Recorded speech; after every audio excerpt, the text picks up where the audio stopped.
Hello everyone, welcome back to my new vlog. तो हम लोग फाइनली पहुंच चुके हैं अब मौसी जी के घर वापस दर्शन करके। आपने पिछले व्लॉग में देखा ही होगा कि हम लोग कहाँ पे दर्शन करने गए थे। अगर नहीं देखा है तो आप लोग डेफिनेटली देख लीजिएगा, बहुत ही अच्छा व्लॉग है।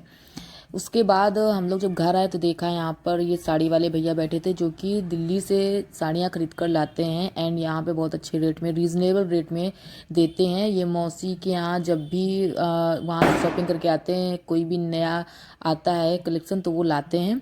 फिर हम लोग जैक्स से मिले क्योंकि जैक्स को हम लोग यहाँ पर छोड़ कर गए थे और वो बहुत रो रहा था। फिर जब हम लोग आए तो वो सो रहा था। हम लोगों को देखते ही बहुत ही खुश हो गया था।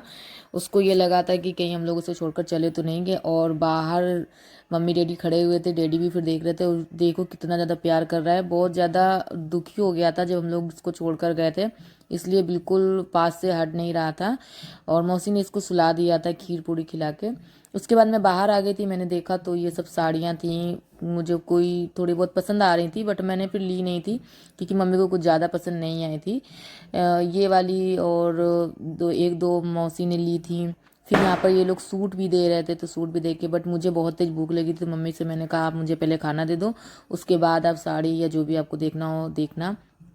तो फिर उसके बाद मैंने खाना खाया एंड हमारी वापस जाने की तैयारी हो रही थी। यहाँ पर बात हो रही थी क्योंकि मौसा जी आए नहीं थे तो हम लोग उनका इंतज़ार कर रहे थे, बट फिर बहुत देर हो रही थी, हमें कानपुर निकलना था, 7 घंटे का रास्ता है। सो फाइनली हम लोगों ने ये डिसाइड किया कि हम लोग निकल रहे हैं, रास्ते में मौसा जी से मिल लेंगे। डैडी जैक्स को लिए हुए थे, डैडी बोल रहे थे मैं ले लूँगा। जैक्स गाड़ी में नहीं बैठ रहा था क्योंकि उससे वहाँ पर बहुत ज़्यादा अच्छा लगा था, बहुत खेल रहा था। फिर फाइनली उसको डांट के अंदर कर दिया था तो फिर तुरंत बैठ गया था, समझ गया था कि अब हम लोग यहाँ से चलने वाले हैं। फिर बउआ बैठ गए और अब बउआ बहू जैक्स को लेकर आगे ही बैठते हैं। पीछे मम्मी डैडी और मेरे छोटे से लड्डू गोपाल हैं जो वो मौसी और साची को हम लोगों ने बाय किया। एंड उसके बाद मैं बैठी ड्राइविंग सीट पे और जैक्स को देखो कितनी सतर्क कर रहा है, उसको ये लग रहा था कि मैं बाहर ही रह जाऊंगी। फिर ये जो टोल आया, ये हम लोग आ गए थे, दिल्ली के आगे निकल आए थे, वही रूट था। और फाइनली हम लोग रात को 10:30 बजे घर पहुंच गए थे। बहुत ही अच्छे से आ गए थे, समझ में नहीं आया था, बहुत ज़्यादा थकावट भी नहीं हुई थी। डैडी फिर सामान निकाल रहे थे और फाइनली हम घर में एंटर किए। फिर मैंने कपड़े चेंज किए और जो भी पैकिंग की थी, मैं अपने ब्यूटी प्रोडक्ट वगैरह जो भी ले गई थी वो वापस से ड्रेसिंग टेबल में लगा रही थी क्योंकि यहीं से लेकर गई थी। तो फिर मैंने सोचा पहले लगा लेती हूँ वरना फिर सुबह को दिक्कत होगी, इसलिए कपड़े चेंज करने के बाद यही किया था। और मैंने टीवी ऑन कर ली थी जिससे कि मुझे थोड़ा अच्छा लगे, थकावट ना लगे, टीवी चलती रहती है तो। एंड उसके बाद फिर मैंने जब सामान सब लगा लिया, मुझे लगा कि अभी थोड़ा नहीं सोते हैं, थोड़ी देर बाद सोते हैं और टीवी भी चला लूँ, थोड़ा फ्रेश सा फील हो। मैंने फ्रिज से निकाली कोल्ड ड्रिंक और ये मैं बंद लेकर आई थी मेरठ से, ये वहीं पे मिलते हैं। कोरियर भी आया था, वो भी देख रही थी कि मैं क्या इसमें क्या आया है।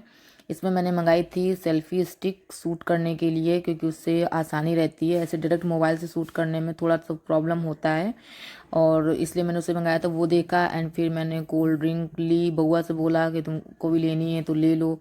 एंड टीवी फिर मैं देखती रही, मैंने देखा करीब 30 मिनट तक टीवी। एंड उसके बाद फिर मैं सोई थी। थोड़ा सा माइंड फ्रेश होना बहुत ज़्यादा ज़रूरी था, अगर वैसे ही लेट जाती तो मॉर्निंग में बहुत ही गंदा लगता। इस वजह से ये मुझे मेरे लिए सही लगा, तो मैं खाती जा रही थी और टीवी देखती जा रही थी। सो हमारा ब्लॉग ख़त्म होता है यहीं पे। आई होप आपको मेरा ये ब्लॉग पसंद आया होगा। मिलते हैं नेक्स्ट व्लॉग में, till then bye bye. And अगर आपने मेरा चैनल सब्सक्राइब नहीं किया है तो प्लीज़ प्लीज़ प्लीज़ सब्सक्राइब कर दीजिए।